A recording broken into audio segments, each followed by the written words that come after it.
At dawn, when you have trouble getting out of bed, tell yourself, I have to go to work as a human being. What do I have to complain of if I'm going to do what I was born for, the things I was brought into the world to do? Or is this what I was created for, to huddle under the blankets and stay warm? I wrote those words to myself, not to impress anyone, not to make history, but to drag my own body out of bed when it felt like stone. My name is Marcus, Emperor of Rome, though most days I felt less like a ruler and more like a tired man forcing himself to rise. You see statues of me in marble, frozen in noble calm. But if you could have seen me most mornings, you would have seen a man groaning, clutching at his temples, wondering how he would survive another day. Do not mistake me for more than I was. I was not born to command. I did not dream of empire. I wanted books, silence, a garden. And yet, life gave me a crown. Life always gives us tasks we never applied for. Perhaps you know the feeling. A role you did not choose. An office that suffocates you. Responsibilities that cling no matter how much you wish to escape. We imagine emperors have freedom. The truth is, I was as bound as any worker, chained to duties I did not love, forced to endure a job that was often profoundly inhuman. And this is why I begin with that line, because the work I reminded myself of each morning was not the empire itself, not the decrees, not the endless arguments of senators. It was the simple work of being human, to rise, to think, to act justly, to endure. That, I believed, was my real job. And perhaps, if you strip away the uniforms and titles, it is yours too. Maybe you dread the alarm clock. Maybe you lie in bed replaying the endless list. Emails, children, deadlines, conversations you'd rather avoid. Maybe your job drains you, or you long for a life that feels more like your own. I knew that feeling. Even with the whole world calling me Augustus, inside I was just Marcus, dragging himself into the day with reluctance. My task was to remind myself that no matter the noise outside, my first duty was always inside, to remain human.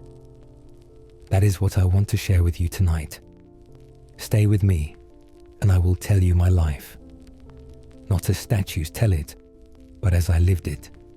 I will not hide my fatigue, my grief, my anger, my laughter at the absurdity of it all. And as you listen, you may find yourself hearing not only the story of a long-dead emperor, but your own reflection. My story, I promise you, is also yours. For though the stage has changed, Rome for your world, legions for your deadlines, the play is the same. So, what do you gain by staying with me until the end? I will hand you torches I carved in the dark, little sentences I wrote to myself when I could barely hold the pen. They lit my nights. They kept me human in a role that tried to strip humanity away. And if you let them, they can do the same for you. Whether you are tired of your job, grieving a loss, overwhelmed by noise or searching for silence, these torches can guide you. Now let me confess something. The world likes to remember emperors in golden images, triumphal processions, armies cheering, marble busts carved with perfect brows.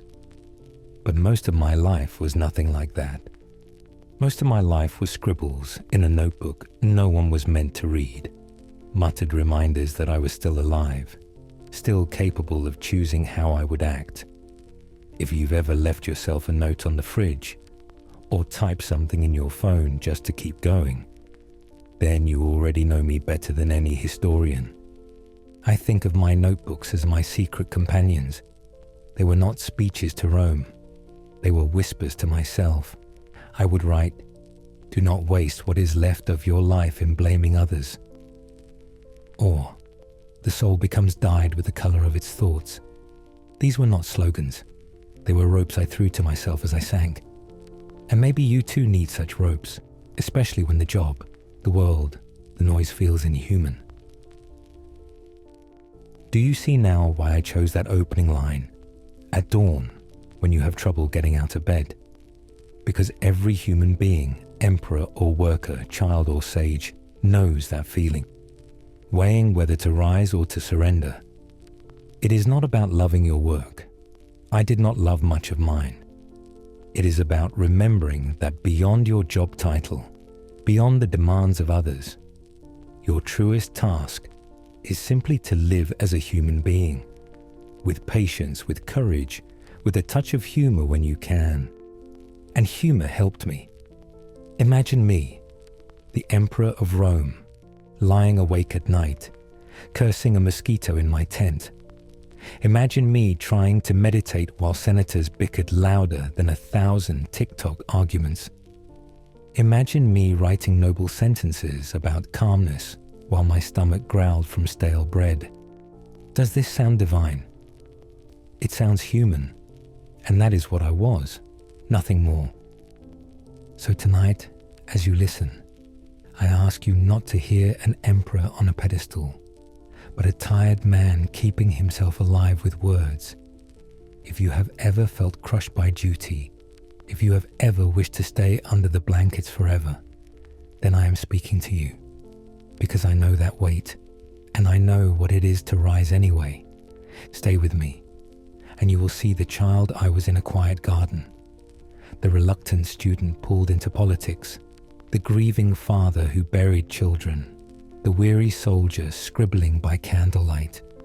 And at each step, I will show you the sentences I wrote to remind myself not to give up. For now, close your eyes if you like, and imagine me centuries ago, hesitating in the cold before dawn, trying to convince myself that the day was worth it, that life was still worth it. And hear me whisper to you now the same thing I whispered to myself. You were not born for the blankets. You were born for more, for the work of being human. But before the empire, before the crown, there was a boy in a garden. The garden is where I began.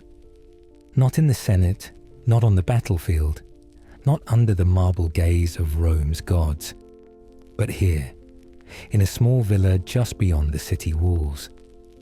Close your eyes with me for a moment and imagine it. The air is thick with the sweetness of figs ripening in the sun. Bees drone lazily among the blossoms. The ground is warm beneath bare feet, and above me, always, silence. Not the silence of emptiness, but the silence of breathing leaves and slow clouds drifting across the sky. As a child, I belonged more to this silence than to Rome. I would steal away from the chatter of cousins, from the games of running and wrestling, and hide with a scroll beneath the trees. Others chased each other through the dust. I chased words. I found in them a world quieter and truer than the one outside. Do you remember, perhaps, a time in your life when you too loved silence before the noise came? Before phones filled every pause, before your calendar became louder than your heartbeat.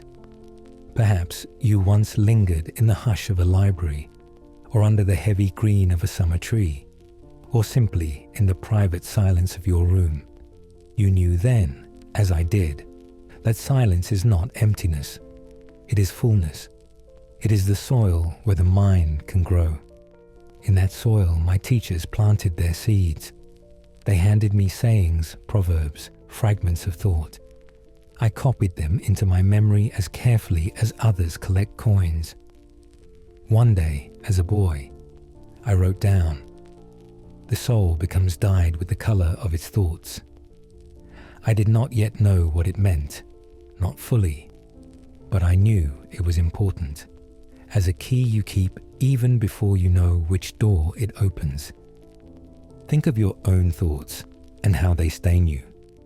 Day after day, they color your mood, your choices, your life. The mind is a cloth, and everything you dwell upon leaves its trace.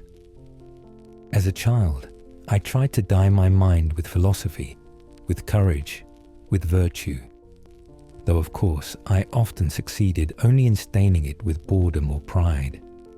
But still, the practice began here, in the quiet garden.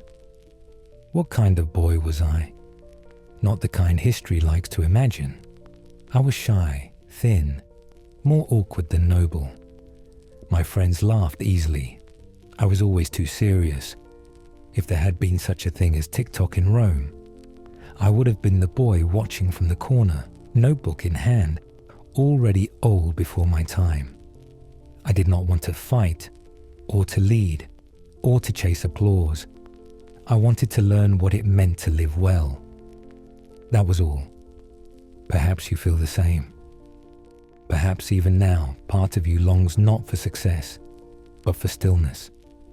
Not for applause, but for understanding. If so, then you share the heart of the boy I was. There was one place in the villa that was mine alone.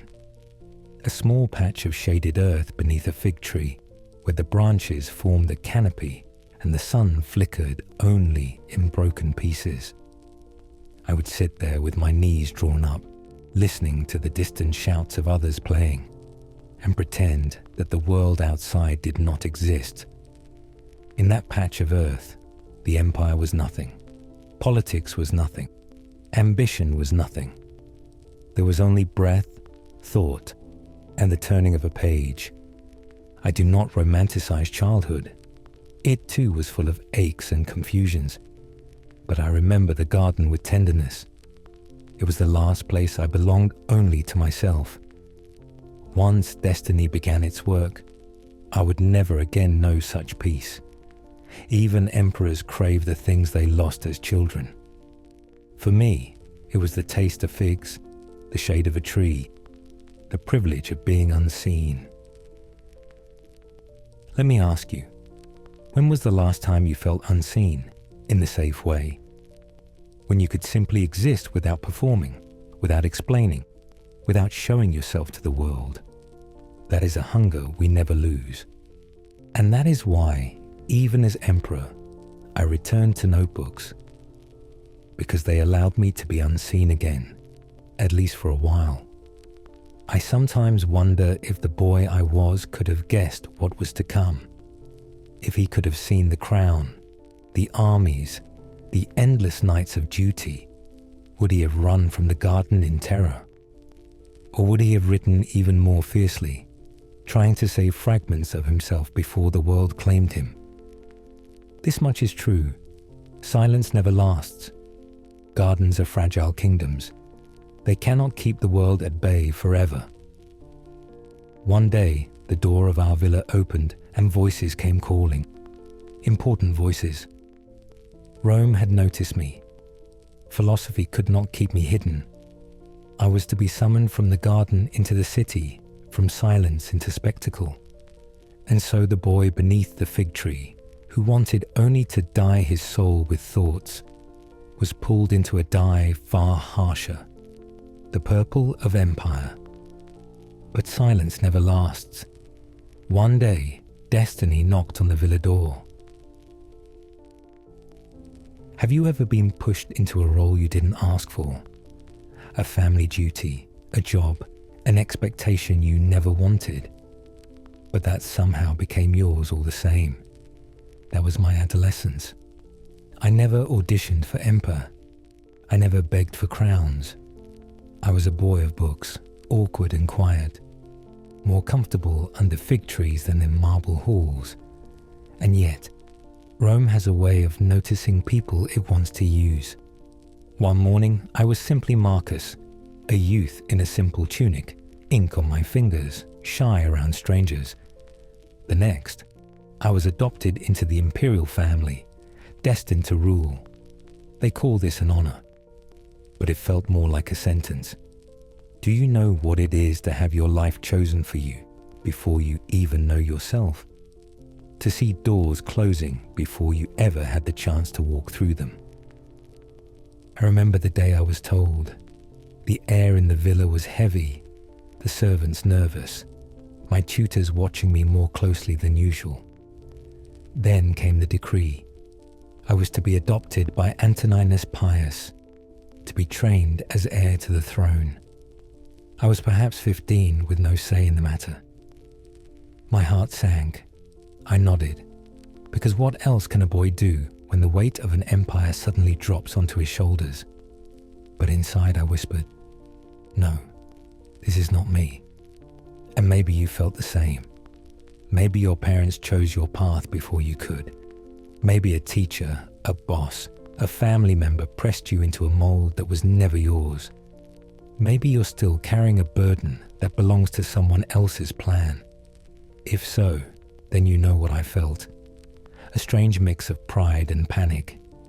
The world applauds you, but your soul trembles. From that moment, every lesson changed.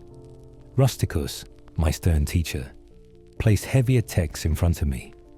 No more simple maxims, but Epictetus, Zeno, Chrysippus. No more child's reflections, but the steel of philosophy that could brace a man for storms. And I needed that steel, because the storm was already brewing. I could feel it in the way people looked at me differently. The other boys envied me. The senators studied me. The household whispered when I walked by. I was no longer Marcus. I was a shadow of the future emperor. That shadow can crush you. Have you felt it? The expectation of others so heavy that you begin to forget your own shape. That is when philosophy saved me. Not as an abstract study, not as a polished system, but as a lifeline. I would write to myself, you have power over your mind, not outside events. Realize this, and you will find strength. I clung to that sentence like driftwood in a storm. Outside events, I had none of them under control. Rome would make me its puppet, whether I wished it or not. But inside, there perhaps, I could still carve a space of freedom. I began to practice. When the senators praised me, I whispered, their opinion is outside my mind. When jealous friends mocked me, I said, their envy is outside my mind. When I longed for the garden, for figs and silence, but was dragged into ceremonies and speeches, I told myself, the longing is mine, but the loss is outside my control. Was it easy? Number. Did I always succeed? Number. But without that practice, I would have been broken before I began. Let me ask you something directly. In your own life, what feels outside your control right now? A manager who doesn't see you. A family that pulls you in 10 directions. A future you never asked for. Then perhaps you need the same reminder. Your mind is yours. Your response is yours. Hold fast to that, for nothing else can be held fast. I was not special. I was simply terrified. But terror can be a teacher. It drove me deeper into philosophy than comfort ever could have. And little by little, I grew used to the role. Like a garment you didn't choose but are forced to wear, I learned to bear it. Not because it fit me, but because resisting tore at me worse. That is the strange truth. We can adapt even to lives we never wanted. Our minds stretch, our habits harden, and soon the unthinkable becomes ordinary. You may hate your job, your duty, your role, but give it time. You learn to endure. That endurance is both a blessing and a danger. It allows survival, but it can also numb the soul. I remember sitting in the marble halls of Antoninus, watching him govern with patience and calm. He became my model, not because I wanted to be him, but because I realized I would have to. Better to imitate virtue than to collapse under duty. So I studied him the way you might study someone who survived an illness you've just been diagnosed with. Carefully, desperately. Yet even as I adapted, The boy inside me whispered still. He wanted silence. He wanted freedom. He wanted to be unseen. But life had other plans, and I was too entangled to escape.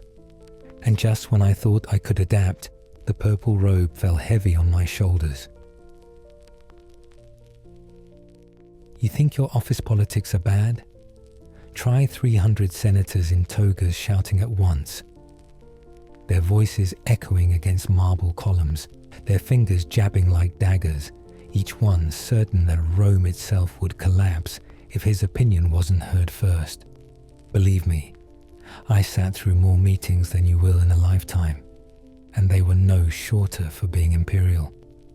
This was my life once Antoninus Pius died, and the purple robe, heavy, itchy, suffocating, slipped onto my shoulders. The world expected triumph, celebration. They saw me as the chosen philosopher king, trained to be calm, just, wise. Inside, I wanted to run, to shed the robe, to escape back to my fig tree. Instead, I stood before the Senate, my heart pounding, and nodded like a man condemned. I did not want to rule. Let me repeat that. I did not want it. Power never attracted me. I had seen too closely what it does to men. It flatters them into arrogance, blinds them with ambition, corrupts their sleep. I longed not for control but for freedom. Yet Rome had no patience for longing. Rome demanded an emperor, and I, Marcus, had to become one. Do you know that feeling? When life places a crown on your head you never asked for. It may not be made of gold, but it is still heavy. Perhaps it is the crown of responsibility for your family, or the crown of a promotion you never wanted, or simply the crown of being the reliable one. The person everyone turns to because they know you won't refuse. These crowns glitter, but they cut. I learned quickly that empire is less about command than about restraint. To sit in council and hear endless arguments, endless flattery, endless lies, and to hold my tongue until the right moment. To sign decrees I did not believe in, simply because compromise was the only way to keep peace. To watch friends betray each other for influence, and to remind myself, do not become like them. As I once wrote to myself in those long, suffocating sessions, if it is not right, do not do it. If it is not true, do not say it. That was my compass. Not power, not ambition, not the applause of Rome. Only, is it right? Only, is it true? And even that simple compass was hard to follow in halls where truth bent like reeds in the wind. Let me tell you something ironic. People think emperors command absolute freedom. In truth, emperors are chained. Chained to duty, chained to image, chained to the endless expectations of millions. My chains just happen to glitter. And perhaps yours do too. Perhaps your calendar, your paycheck, your title, your family duties look shiny from outside. But inside you know the truth. They are shackles all the same. So how do you survive it? Not by pretending the chains aren't there. Not by pretending the crown is light, but by choosing, moment after moment, to remain human inside it, to do what is right even when the world pushes you to do otherwise, to tell the truth even when lies would be easier, to endure the noise without becoming noise yourself. I failed often. I grew angry. I grew tired. There were days I envied beggars, men free to wander where they pleased. But then I would return to my notebooks and remind myself, you cannot choose your role, but you can choose how you play it. Tell me, have you ever looked at your own life and thought, this is not the play I auditioned for? I thought that every morning. But philosophy whispered, no actor chooses his stage. He chooses only how he acts his part. And so I tried. Clumsily, imperfectly, but I tried. Humour saved me more than once. When the senators shouted themselves hoarse, I would imagine them as children fighting over marbles. When generals boasted of their victories, I pictured them tripping over their sandals. Even emperors need little jokes to survive. Maybe you too. Maybe that absurd thought you had during a dreadful meeting was not weakness but medicine. There is a strange comfort in knowing that the most powerful man in the world was also just a reluctant employee. That my empire was, in many ways, a job I could not quit. If you've ever daydreamed at your desk, wishing you were anywhere else, then you already know me better than the marble busts ever will. Still, I endured. I told myself, do what is right, not what is easy. Speak truth, not flattery. Endure, but do not harden. These mantras became my armor, invisible but stronger than bronze. And though they did not make the job lighter, they kept my soul from sinking. But marble halls, for all their noise and ceremony, were nothing compared to the mud of war. When people imagine emperors, they picture marble thrones, golden laurel crowns, banquets with wine spilling into jeweled cups. Let me correct that image for you. Much of my reign was spent in mud. Mud that clung to boots, froze into crust, soaked through cloaks, until the damp never left your bones. My palace was a canvas tent. My crown a hood pulled tight against northern winds. The frontier against the Germanic tribes was no grand parade.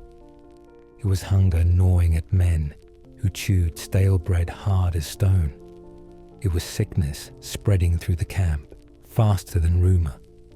It was the stink of unwashed bodies, the groans of wounded soldiers, the brittle silence after a raid when we counted who had not returned. And through it all, me, not above, not apart, but in the same mud, writing by candlelight, asking myself how long a man can endure. You might laugh, but some nights the barbarians were not my fiercest tormentors. It was the mosquito whining in the darkness, sharper than any sword. Imagine me, Emperor of Rome, swatting at shadows like a common soldier, cursing a creature no bigger than a fingernail. Perhaps that was philosophy's greatest lesson. Even emperors are humbled by insects. I tried to make sense of it all. I asked myself, what is the use of this mud, this pain, this constant obstruction? And then I remembered the words I scratched into my notes. The impediment to action advances action. What stands in the way becomes the way. I wanted warmth, but I was given frost. I wanted peace, but I was given war. I wanted silence, but I was given the endless noise of marching feet. So I forced myself to believe. This too is the way. This mud, this hunger, this mosquito in my ear. They are not interruptions. They are the path itself. And maybe you know your own frontier. It may not be a battlefield, but perhaps it is a cubicle where the hum of machines replaces birdsong. Perhaps it is a hospital ward with beeping monitors and fluorescent lights instead of stars. Perhaps it is the silence of an empty home, where loneliness feels like an enemy camped just outside the door. Your mud may not stain sandals, but it still clings to your spirit. Tell me, does your frontier feel endless? Do you sometimes believe that if one more obstacle appears, you will finally break? I thought that often, but then I told myself, no, Marcus, this is the way. The obstacle is not against you, it is for you. Each stone, each delay, each pain is part of the road. Do not curse it, walk it. Of course, I did not always succeed. There were nights when I threw down my stylus, when I envied the men who could desert and run home. There were mornings when the mud felt heavier than the crown, when I wanted to vanish unseen into the forests we fought against. I was no saint. I was a tired man trying to hold his ground. Perhaps that is why my soldiers trusted me. They saw me shiver beside them. They saw me eat the same rations, cough in the same smoke, curse the same mosquitoes. They did not see an untouchable emperor. They saw another human being in the mud, and that, I think, was worth more than any speech. So here is what I offer you tonight.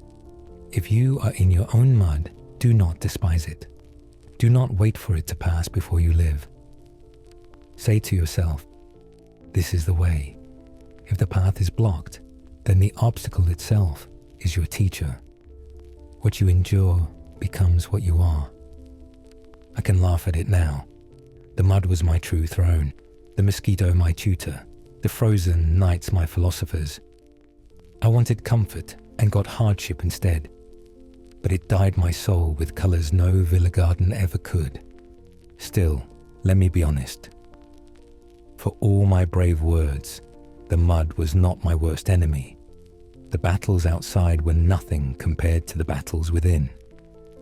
Because when night fell, when the camp finally sank into uneasy sleep, when the torches burned low and silence wrapped the tents, I faced something even more relentless than the German tribes, even more piercing than a mosquito's sting. My greatest battle was not with enemies. It was with my own sleepless nights. The camp would grow quiet eventually. The clatter of armor dimmed, the coughing of soldiers softened, the fires collapsed into glowing embers. Outside my tent, only the wind moved, rattling the canvas like a restless ghost. It should have been peace. For others it was. But for me, it was the beginning of battle. Not against Germans, not against hunger, but against the night itself. I could never sleep easily. My head often throbbed as if iron bands were tightening around my skull. My stomach twisted from spoiled rations. My back ached from hours of riding. And above it all, the mind would not let go. Thoughts rushed like cavalry. What if the enemy attacks at dawn? What decree must I sign in Rome? What will I say to the generals who demand more supplies than I can give? Tell me, does that sound familiar? Do you lie awake too, replaying tomorrow's burdens as if rehearsing them will make them lighter? Then you know me better than any historian. Not the emperor on a throne, but the man under blankets, staring into darkness, bargaining with his own thoughts. The tent amplified everything. The hiss of wind through the seams, the creak of ropes in the night, the cough of a soldier just beyond the flap, sometimes even the faint buzz of that cursed mosquito. Each sound became louder the longer I stayed awake, and the silence in between was even worse, filled with the weight of waiting. I would turn over, trying to find a position where pain eased. Sometimes I pressed my fingers against my temples until they throbbed with fire. Sometimes I whispered words to myself as a prayer, though I had no God but reason. I told myself, nowhere can man find a quieter retreat than in his own soul. I repeated it until I believed it, or almost believed it. That was my secret refuge. Not the tent, not Rome, not the empire, but the small inner chamber no one else could enter. If I could retreat there, I could survive the night. Have you tried this? To close your eyes and build a quiet space within, even when everything outside you is noise. It is not easy, but sometimes, for a moment, it works. On the worst nights, I rose and lit a small lamp. The glow was weak, flickering against the canvas walls. I took up my wax tablets and stylus, and I wrote. Not decrees, not orders, not speeches, just whispers to myself. Lines no one was meant to read. Words to soothe, to anchor, to remind me that I was still human, not only emperor. Writing was my medicine, my therapy, my lullaby. And perhaps you do the same, not with wax tablets, but with your phone, your journal, your half-written notes on scraps of paper, words that no one else will ever see, but that let you breathe again. In that, we are not different. Across centuries, the insomnia is the same, and so is the cure. There is something strange about the hours before dawn. They stretch longer than they should, as if time itself resists moving. In those hours, every worry grows taller, every doubt heavier. You begin to believe that the night will never end. I whispered to myself then, Marcus, remember, the dawn always comes. But even emperors struggle to believe their own reassurances. If you too are lying awake, perhaps even now as you listen, I want to tell you, you are not alone. I kept company with my own shadows, my own buzzing fears, just as you do. The night can make us feel abandoned, but in truth, we are joined by countless others, all lying in their beds, wrestling the same invisible enemy. And perhaps that thought alone can make the silence a little less cold. Still, I will not pretend. There were nights I hated myself for not sleeping, nights when I cursed my weakness, nights when I envied the soldiers snoring outside, oblivious to the weight on my chest. I thought, what kind of emperor cannot even master his own sleep? But then I would remember. Being human is not mastery, it is endurance, and even insomnia, even pain, can become the ground where endurance grows. I sometimes wonder if the lessons I wrote by lamplight were worth more than all the decrees I signed by day. Those decrees are forgotten now, lost in dust. But my whispers survived, and tonight they reach you. Words carved in sleeplessness, floating across centuries to remind you, if you cannot rest, at least you can return inward. At least you can keep your humanity alive in the silence. And when dawn finally came, pale and reluctant, it brought no relief. A messenger would enter my tent, cloak heavy with dew, and place a tablet in my hand. Sometimes it was supplies delayed, sometimes news from Rome. But one dawn the words cut deeper than any sleepless night could, for it was news not of politics or war, but of death. And when dawn came, it brought news that shattered me more than any war. The news came like a blade slipped under armor, quick, merciless, leaving me breathless before the pain even registered. It was not about Rome, nor the frontier, nor any of the endless duties that consumed me.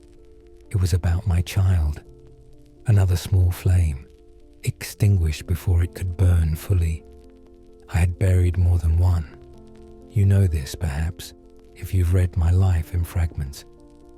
But no book can tell you what the silence of a child's room feels like after death.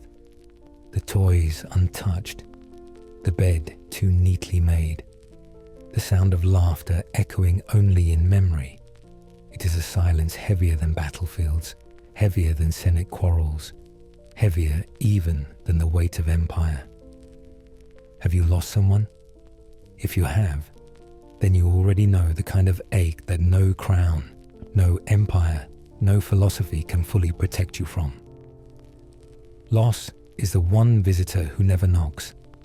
It enters without permission and rearranges the furniture of your heart forever.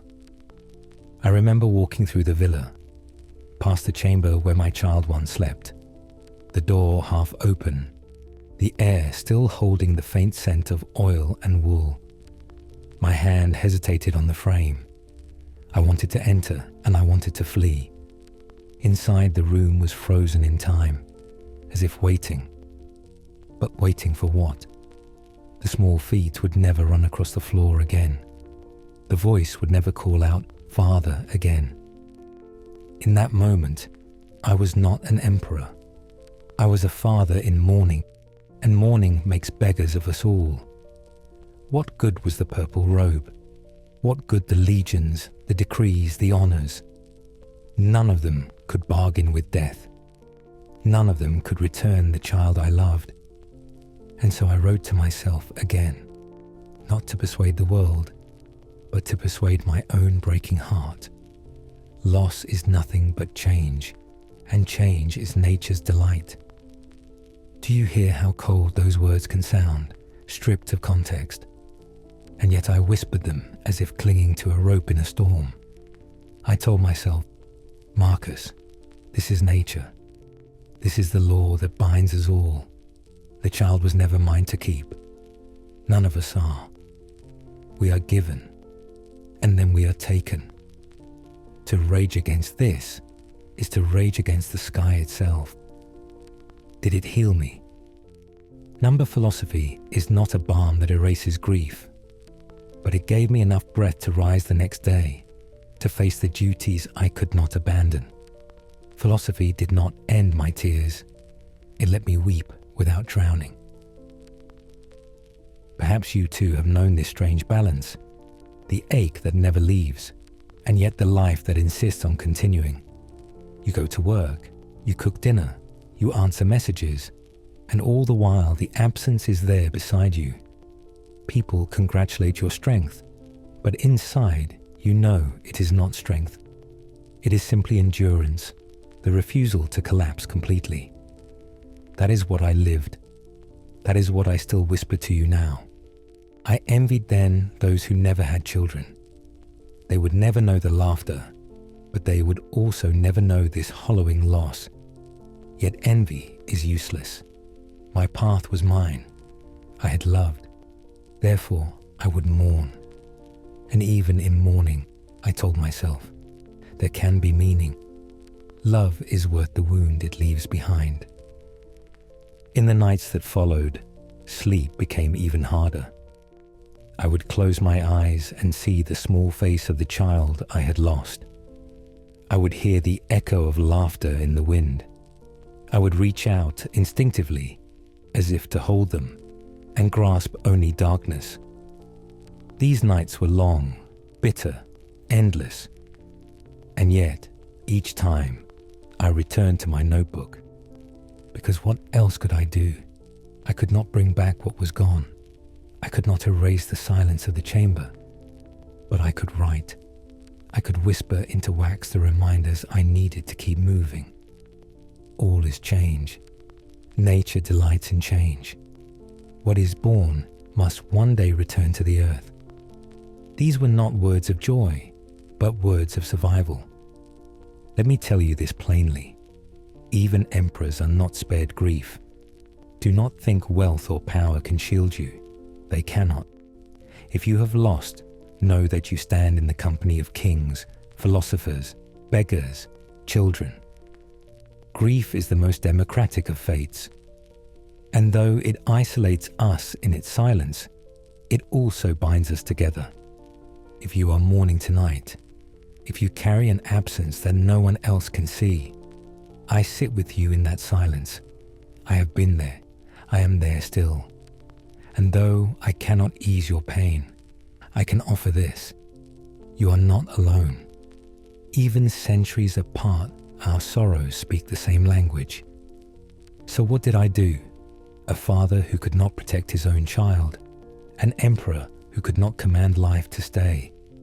I did what I always did. I turned inward. I sought the only refuge I had ever found. So I turned again to my secret weapon, a notebook. The lamp was small, its flame wavering with every sigh of wind. Around me, the camp slept.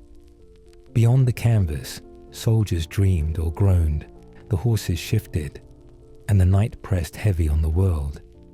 But inside my tent, there was only the glow of wax tablets and the sound of my stylus scratching words I never intended for another eye. People later called these writings meditations, a grand word, as if I had composed them for posterity, for students, for marble libraries. Let me tell you the truth. I wrote them to survive. They were not lessons, but lifelines. Not lectures, but whispers. Each sentence was a rope thrown to myself when I felt I was drowning. It is strange to think that centuries later, you hold these fragments as philosophy. For me, they were medicine. What you now quote in books and speeches was once the desperate murmur of a sleepless man in the mud. One night, weary of endless debate about virtue, I carved a line that still echoes. Waste no more time arguing about what a good man should be. Be one. It was not an instruction for humanity. It was a rebuke to myself. I had wasted hours, even days, listening to philosophers and senators wrestle over definitions. I was tired of words. I wanted action. So I told myself, stop talking, Marcus. Live it. That is the essence of my notebooks. They are not polished. They contradict themselves. They are full of repetition, doubts, corrections. Because so was I. And perhaps so are you. Let me speak to you directly now. Have you ever kept a journal? Written down your thoughts not to share, not to impress, but simply to place them somewhere outside your chest? If you have, then you already know the practice that kept me alive. If you have not, I invite you, gently, without pressure, to try. Take a notebook, a scrap of paper, even the screen glowing in your hand right now, and write something only for you. A whisper you cannot say aloud, a reminder you might need tomorrow, a sentence that helps you breathe again. Do not worry about beauty. Do not worry about grammar. You are not writing for others. You are writing for yourself, the way I did, hunched over wax by candlelight. Trust me, the page can hold what your heart cannot. I cannot tell you how many times my stylist saved me. I would pour my anger into the wax, and it cooled. I would trace my grief into sentences, and it grew bearable. I would write my doubts, and in seeing them outside myself, I could wrestle them like opponents rather than ghosts.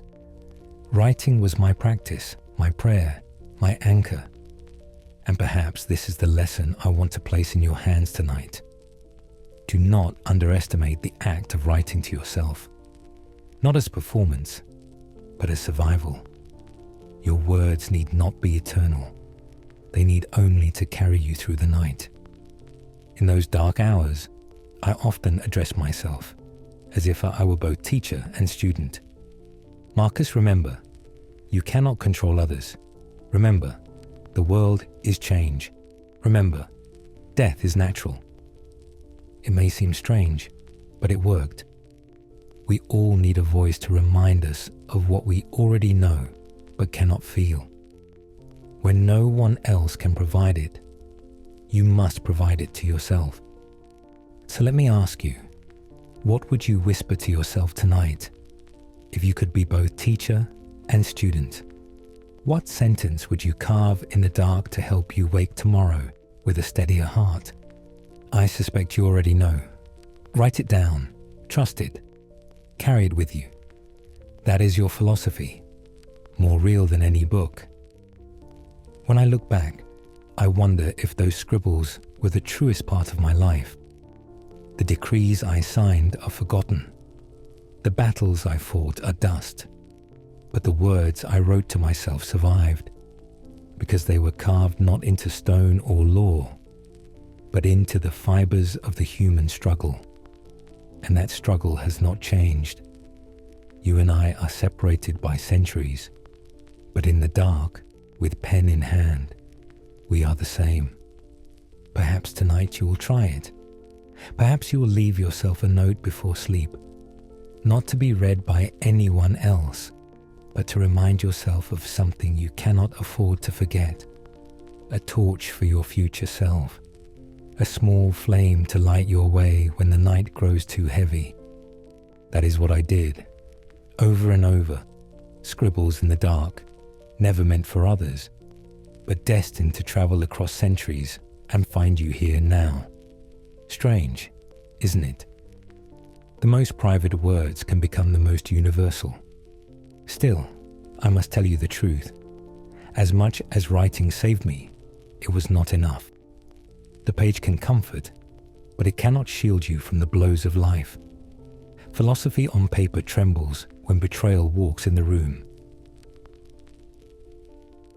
There is no sting quite like betrayal.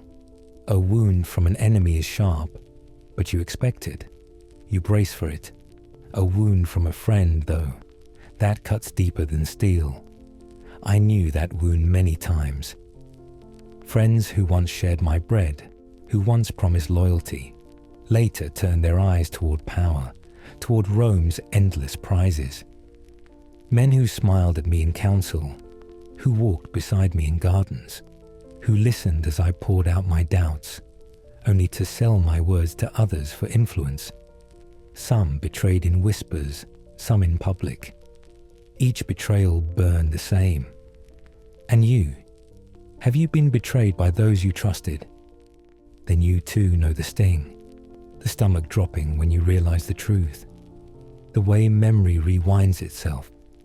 Was that smile false? Was that promise hollow from the start? You begin to question not only them, but yourself. How could I have been so blind? How could I not have seen it coming? I asked myself those questions often, and then I reminded myself of what I had written. If anyone can prove me wrong, I will gladly change, for I seek the truth. Truth is difficult when trust has been broken, but I force myself to face it. Perhaps I had been naive. Perhaps I had expected loyalty from men whose souls were never built for it. And if that was my mistake, then let me change. Better to be wounded by betrayal than to become the betrayer myself. Better to lose trust than to lose virtue. Still, the pain lingered. I would sit alone after council, staring at the empty chairs, feeling as though I had been robbed not only of friends, but of pieces of myself. Because trust is a mirror. When it shatters, you no longer know your own reflection. Perhaps you know this too. Perhaps a friend, a partner, a colleague, someone you leaned on, has turned away. If so, I will not lie. The pain will not vanish quickly. It leaves shadows that follow you into every new relationship. But here is what I whispered to myself. Better to be betrayed than to close your heart. Better to risk pain than to seal yourself in stone. Philosophy can sound cold, but to me, it was a lifeline. Betrayal tempted me toward bitterness, toward cynicism, toward believing that no one could be trusted. But I wrote again and again, Marcus, if you cannot trust others, at least remain trustworthy yourself. Be the man you wish you could find in others. Even if no one returns the gift, give it still. Do you see? This was not lofty teaching. This was survival. To let bitterness harden me would have been another kind of death, and I had enough death around me already. I sometimes imagined those who betrayed me. I wonder if they regretted it. I wonder if they thought of me at night, if their conscience stirred, or perhaps they slept soundly, richer for their treachery. It does not matter. Their choices were theirs. My response was mine. That was the only ground I could still claim. So I ask you now gently, who has wounded you? Whose absence still aches in your chest? Do not deny the pain. Do not pretend it is nothing. But also, do not let it dye your soul in bitterness. Keep your color. Stay yourself. That is all you can control. I will confess, even with these reminders, the betrayals left marks. They made me cautious, slower to open my heart. They taught me that even emperors are not immune to abandonment. And that lesson itself became a weight, because when betrayal enters, suspicion follows close behind. and suspicion is its own kind of poison. One evening, after a day of politics more bitter than any battle, I wrote in my notebook, "If anyone can prove me wrong, I will gladly change, for I seek the truth." It was my way of cutting through the noise. Let me be proven wrong. Let me be shown the truth, even if it hurts. Better pain than illusion. Better an open wound than a closed heart.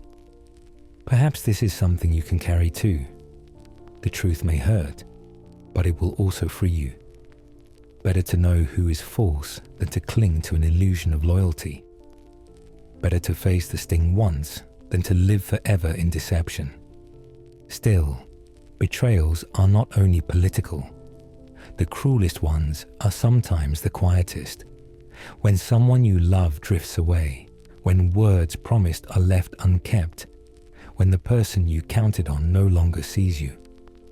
These betrayals are not shouted in council halls, but whispered in the heart, and they bleed more deeply for being unseen.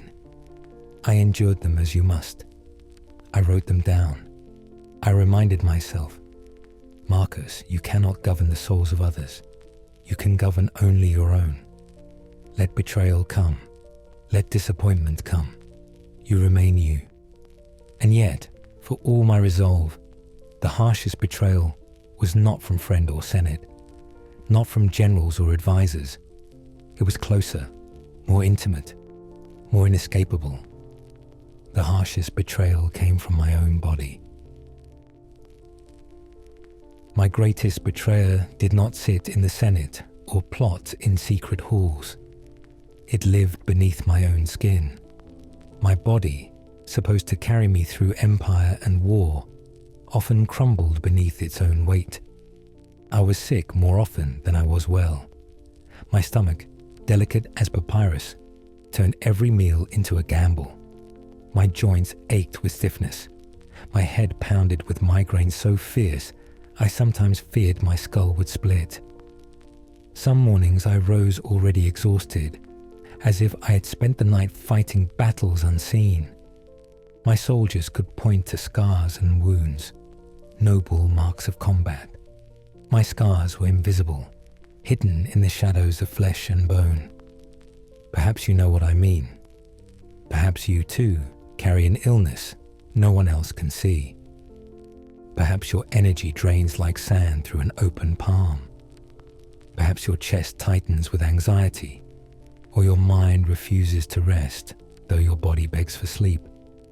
Invisible struggles can feel the heaviest, because the world refuses to acknowledge what it cannot see.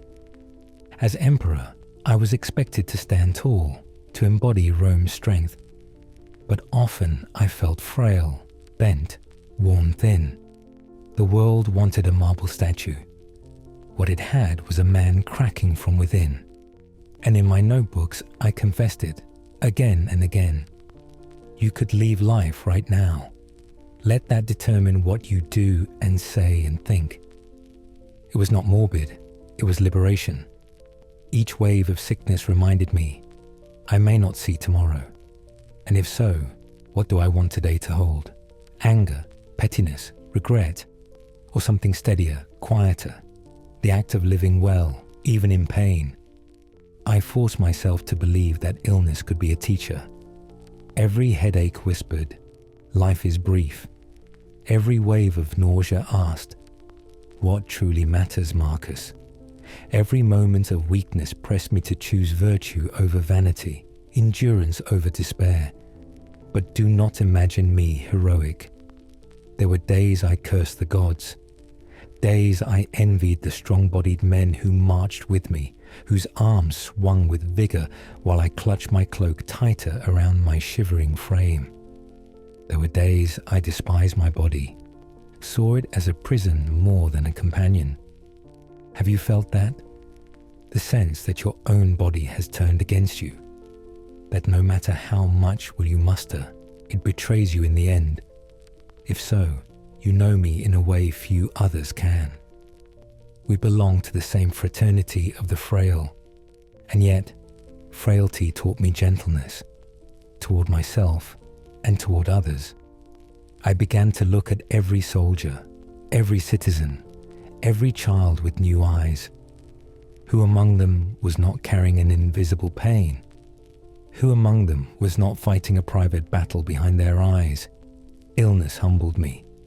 It stripped me of illusions of power. It made me human. The world, however, has little patience for weakness.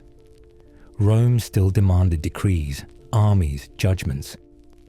My body groaned under the weight, but duty did not loosen its grip. I remember riding through sleet, teeth clenched against pain. I remember collapsing into bed after councils, hiding my trembling hands beneath the folds of my robe so others would not see. The performance of strength is exhausting, and emperors are not excused from it. Perhaps you too are tired of performing strength, smiling when you are breaking inside, saying, "I'm fine," when the truth is anything but. I know that exhaustion, and I tell you now, you are not weak for feeling it. You are human.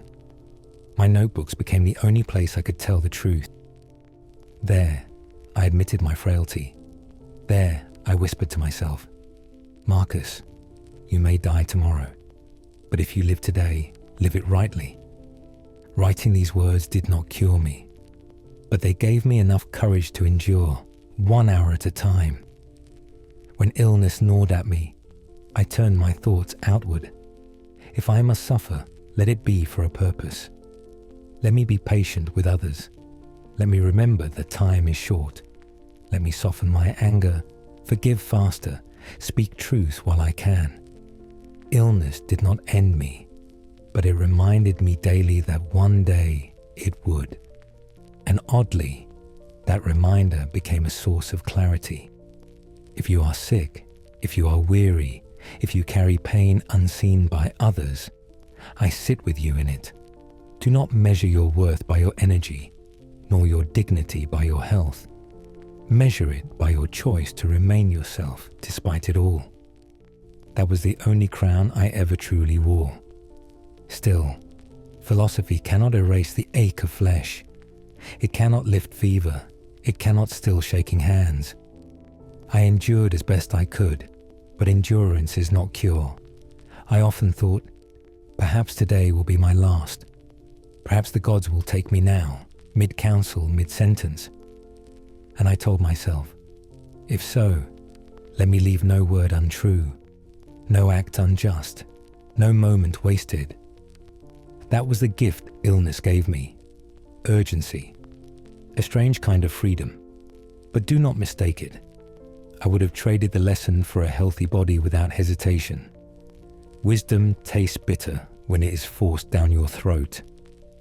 And yet, Rome still demanded my return. Rome was never as eternal as marble makes it seem. Walk her streets in my time, and you would not always find triumphs or festivals. You would smell smoke. You would hear coughing. You would see faces gaunt with hunger. The plague swept through the empire like an invisible army, fiercer than any barbarian. It entered homes without knocking, and it did not stop at the poor. Senators, generals, children, servants, all coughed the same, all burned with fever, all fell the same. And the living staggered on, digging graves by torchlight, pretending not to notice the silence of their neighbors' doors. I walked those streets too. Yes, even as emperor. Cloak drawn tight, hand to my mouth, I saw families begging for bread, mothers carrying limp children, fathers trying to bargain with physicians who had no cures. Do not think marble walls spared me. I lived in the same air, breathed the same contagion. Perhaps you know what this is like. Perhaps you too have lived through the silence of lockdowns, the fear in the eyes of strangers on the street, the unease of watching an illness spread faster than any defense could hold it. You too have counted numbers, watched charts rise, wondered if tomorrow would bring relief or another wave of grief. Across centuries, Plague wears many names, but the fear is the same. And famine. Famine bites with equal cruelty. When fields failed, when floods drowned harvests or drought cracked the earth, Rome's granaries emptied. Bread lines stretched through alleys. People cursed the emperor, cursed the gods, cursed fate itself, and I understood them. Hunger sharpens anger like a blade. I wanted to help them all, to fill every hand with grain, to heal every fevered brow. But I was only one man. Even with an empire's resources, the scale of suffering was beyond me.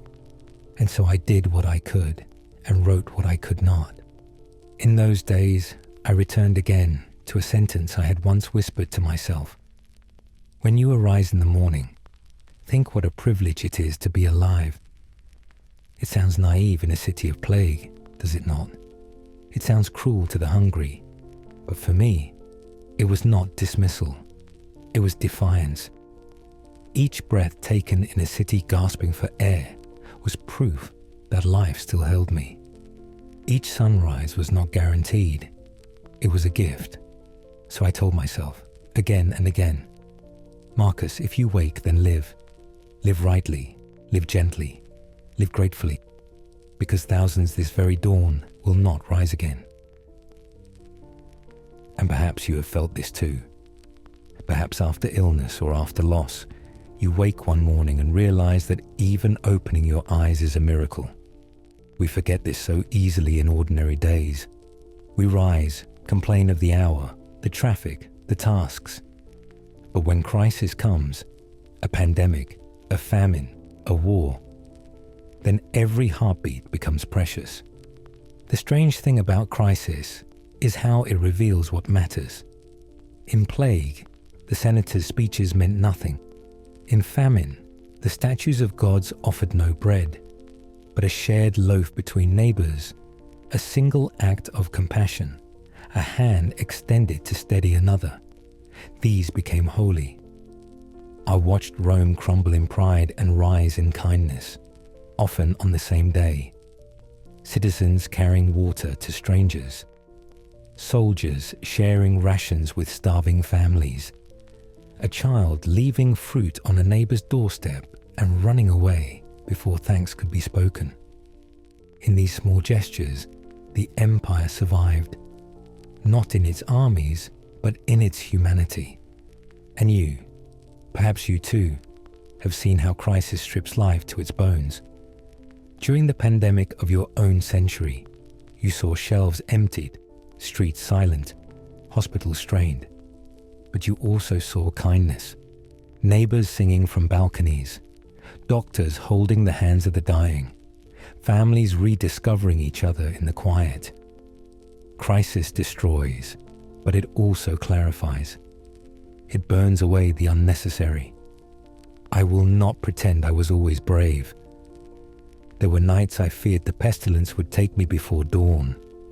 Days when I stood before the people, my face calm, my voice steady, while inside I trembled.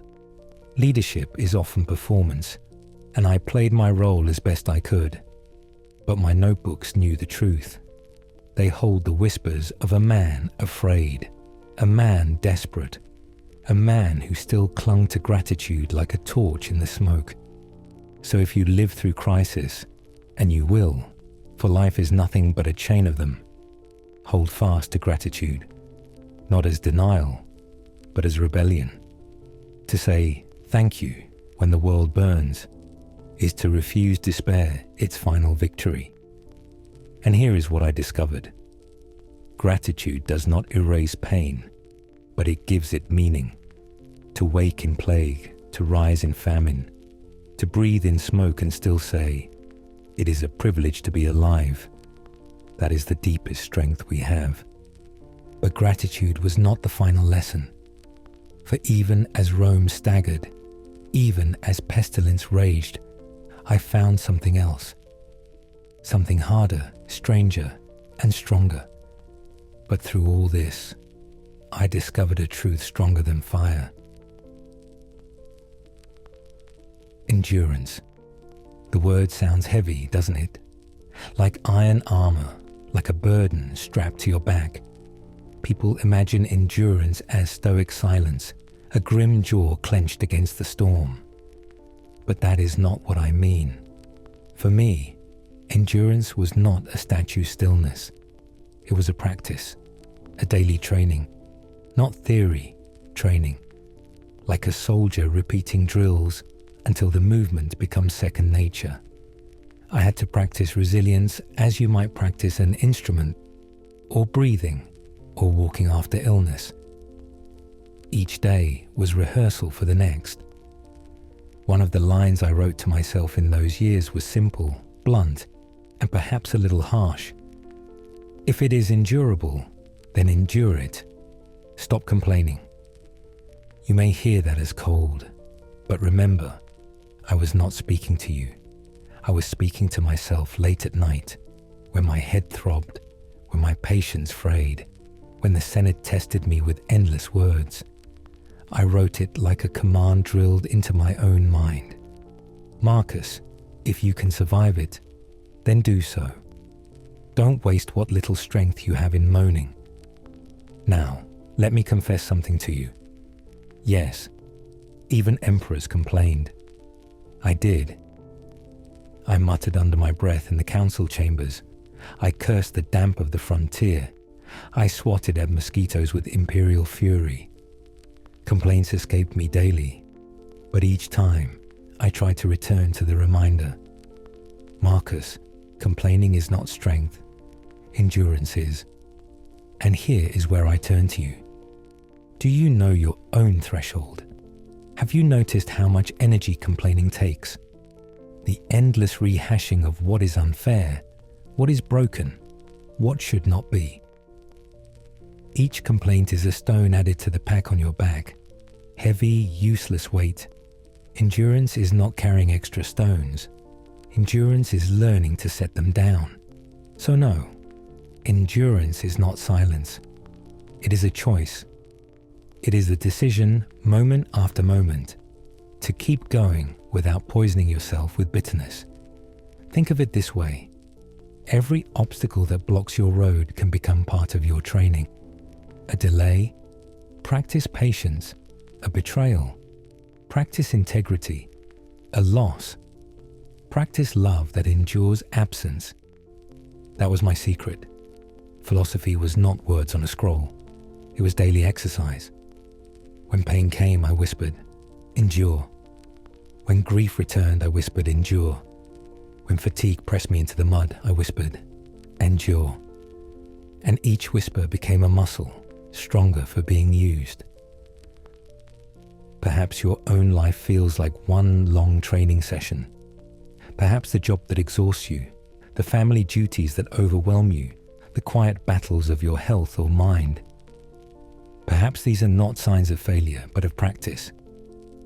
Perhaps the very obstacles you curse are shaping you. This is not to glorify suffering. I would not wish plague or betrayal or illness on anyone. But since life does not ask our permission, we must choose to collapse under the weight or to carry it and grow stronger. That choice is always yours. Do you see now what I mean by endurance as a practice? It is not about never breaking. I broke often. It is about refusing to let the break be the end. It is about returning again and again to the choice. To endure, to continue, to walk forward into the next hour. And strangely, the more I practiced, the lighter it became. The burdens were the same, but my shoulders adjusted. The storms did not cease, but my footing steadied. This is what training does. You may not notice your strength until one day you look back and realize what once crushed you is now bearable. I want you to hear this. You are already enduring more than you realize. Think of the nights you survived when you thought you couldn't. Think of the mornings you rose despite the weight. Endurance is not glamorous, but it is heroic, quietly, stubbornly heroic. So when you feel yourself at the end, try this. Whisper to yourself as I did. If it is endurable, then endure it. That's it.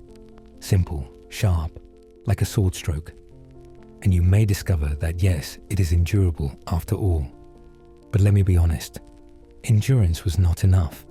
It kept me standing, yes, but it did not always bring me peace.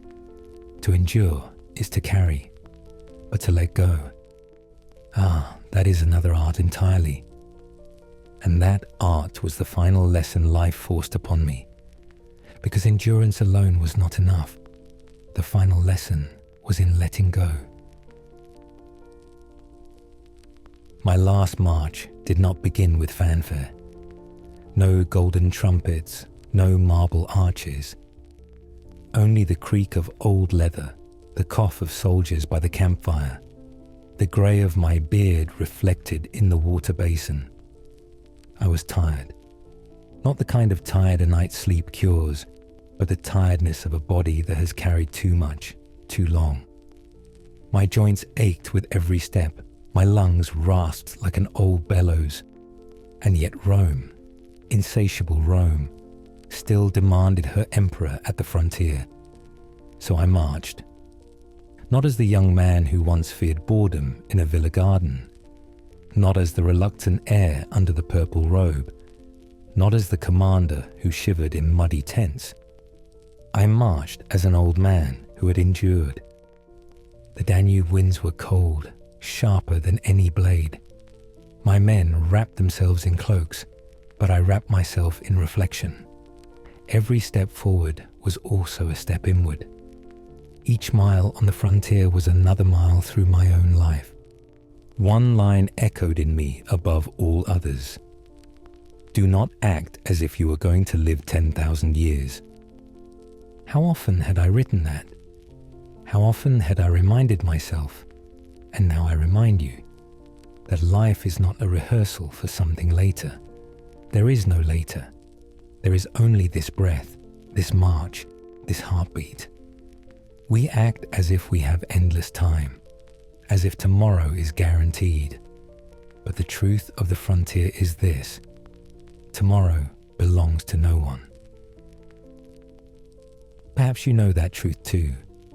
Not in the mud of Germania, but in the silence of a hospital waiting room, in the sudden ring of a midnight phone call, in the way your hair catches the first silver threads of age.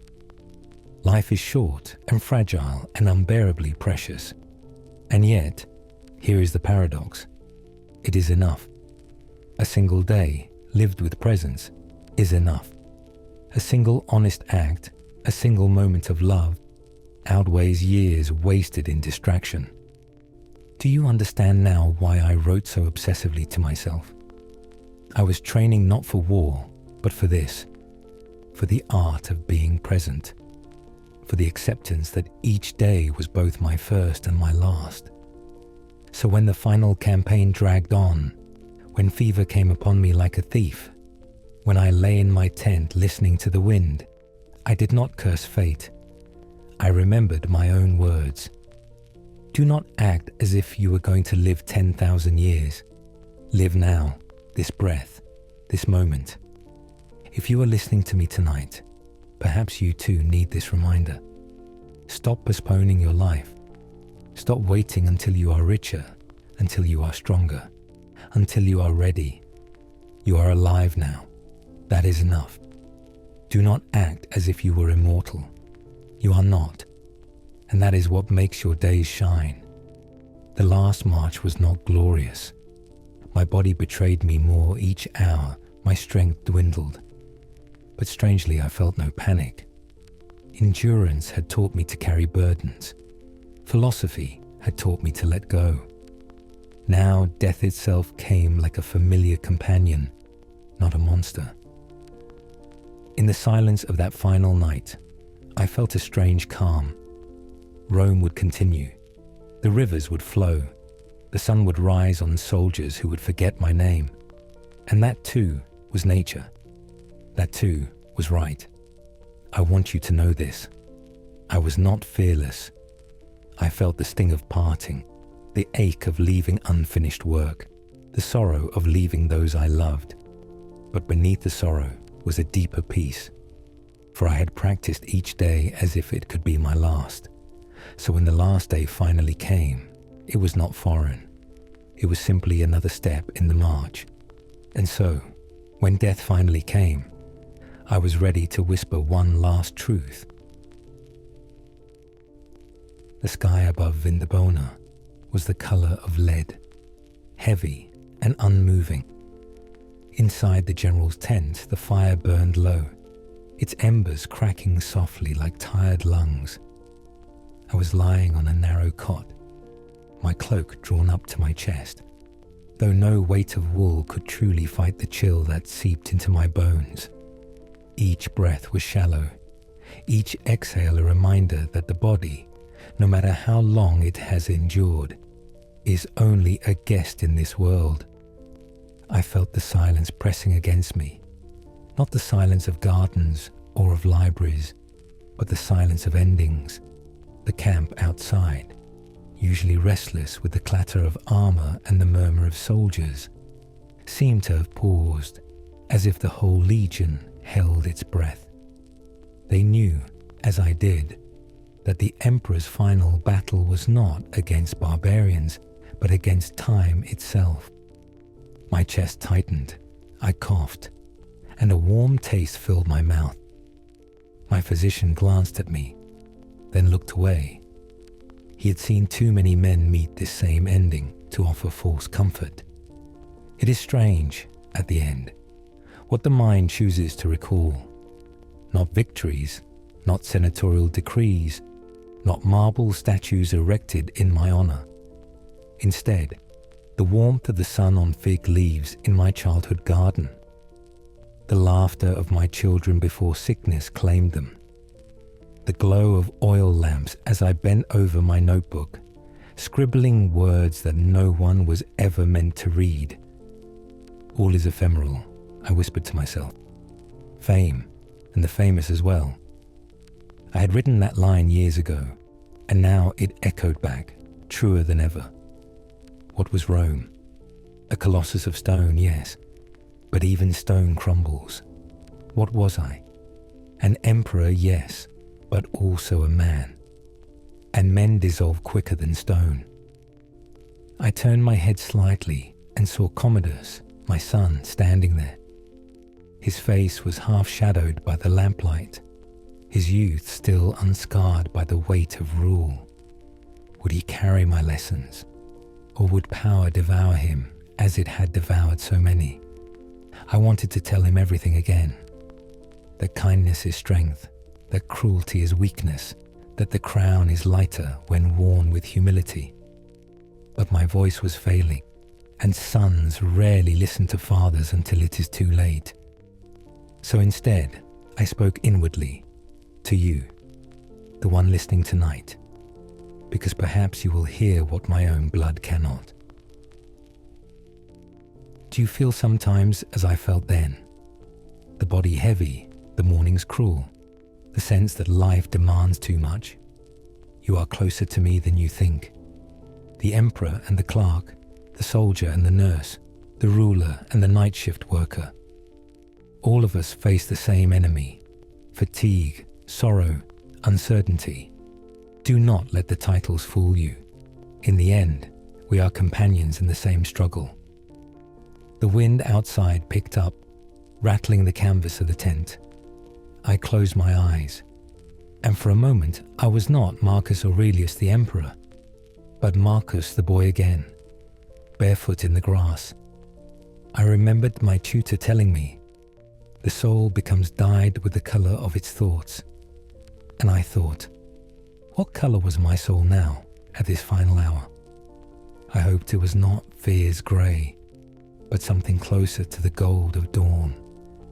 The pain surged. My body reminded me of its chains. But then another thought came. You could leave life right now. Let that determine what you do and say and think. I had written it in strength. Now I had to live it in weakness. Death was not a thief, I realized. Death was simply the closing of a book. And books are not wasted just because they end. I opened my eyes once more. Commodus leaned forward. The physician adjusted the lamp. The flame flickered, and in its trembling I saw all of Rome, its streets, its temples, its people moving about their daily lives, unaware that their emperor was vanishing into silence. But why should they know? Why should they mourn? I was one man, and the world is vast. Do you hear me, listener? Your problems, the ones that gnaw at you in the dark, they too are dust, lighter than you think. You carry them as if they were granite, but they are only sand, waiting to slip through your fingers. Remember this, the weight you feel is not the true weight of life. The true weight is only breath, and breath is light. Another cough seized me. My body arched, then sank. I felt the edges of vision blur, as if the world itself was dimming the lanterns. I whispered once more, though I do not know if the words reached any ear. Nowhere can man find a quieter retreat than in his own soul. And in that retreat, I rested. My hand loosened its grip on the blanket.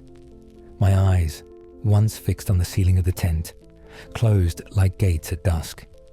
Outside, the army still held its line. The empire still waited for orders. The world still turned. Inside there was only quiet. Was I afraid? Number for to be afraid is to expect something, and I expected nothing. Nothing. And therefore everything. And so Marcus Aurelius, Emperor of Rome, ceased to be. But Marcus the man, Marcus the soul in search of peace, still lingers. Not in marble statues or history books, but here, in your ear, in your own struggle to rise at dawn, to endure the noise, to find silence again. Because my story was never truly mine, it is also yours. So here we are. The story is almost over, and yet, if you've listened until now, you know the truth. The life of Marcus Aurelius was never really about Rome, or marble statues, or even philosophy carved into books. It was about something smaller and infinitely greater. The battle to remain human, even in places that seemed designed to crush humanity. I did not choose my role. As a child, I was handed the purple robe of destiny, long before I knew if I wanted it. Perhaps you know that feeling too, when life places you in a role you didn't ask for. A family duty, a job you dislike, a responsibility that makes you sigh before the day has even begun. I wore the robe. You may wear a uniform, a badge, a name tag, or a suit. Different symbols, same weight. And what did I learn, walking under that weight? 3 truths, carved not in stone, but in the fragile pages of my own meditations. First truth, you cannot control the stage, but you can control the actor you are upon it. The throne was not mine to reject. The empire's demands were louder than my own desires. Yet in the silence of the night, I discovered what was mine. My thoughts.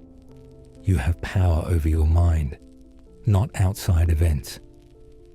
That line is not abstract, it is survival. Think of your own life, the boss who never thanks you, the deadlines that stalk you, the job that feels meaningless. Perhaps you cannot overthrow it all tomorrow. But within you, there is still a citadel untouched, a small corner of freedom.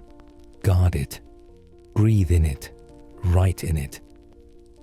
Second truth, suffering is not only endured, it can be transformed. I buried children. I held the empire while plague devoured thousands. I woke intense with migraines louder than trumpets. And yet, each obstacle, though cruel, forced me to discover strength I didn't know I had.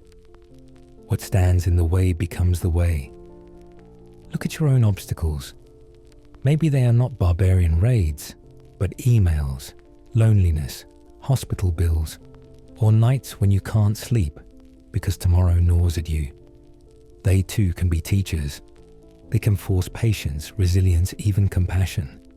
They can teach you that endurance is not passive. It is an active choice, a rebellion against despair. Third truth, you are allowed to change. This perhaps is the lesson most people forget when they think of Stoicism. They imagine a man chained by duty, grimly enduring. But endurance is only half of wisdom.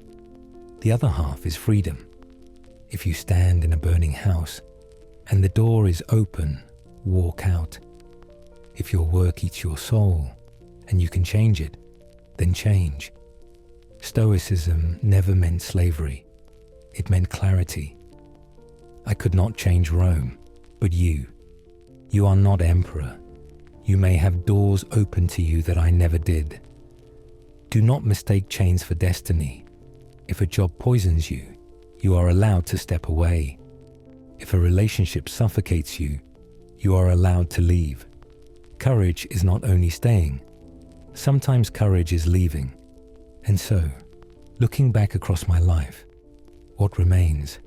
Not the Senate, not the wars, not the statues. What remains are the small practices, the daily rituals that made survival possible. I wrote in the dark because no one else could hear me there. Pages filled not with speeches or laws, but with reminders to myself.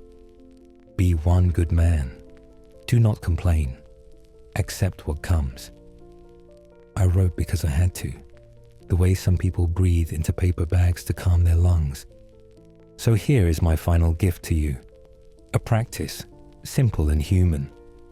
Tonight, close your eyes. Take one breath. In, then out. Picture the weight you carry, the crown, the emails, the expectations. See them dissolve into smoke. And tomorrow, before the noise begins, take a pen and write one sentence to yourself. Not to impress, not for others, just for you. One sentence of honesty. That is your Rome. Guard it. Remember, everything else passes.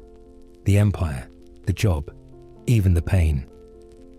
All is ephemeral, fame and the famous as well. But in those fragile sentences you write, in the choice to remain human where others turn cold, in the courage to endure when you must and to change when you can, there lies the real empire, the only one worth ruling. So sleep now, not under the weight of Rome, but under the lightness of being alive. You are not emperor, and thank the heavens for that. You are something rarer. You are human.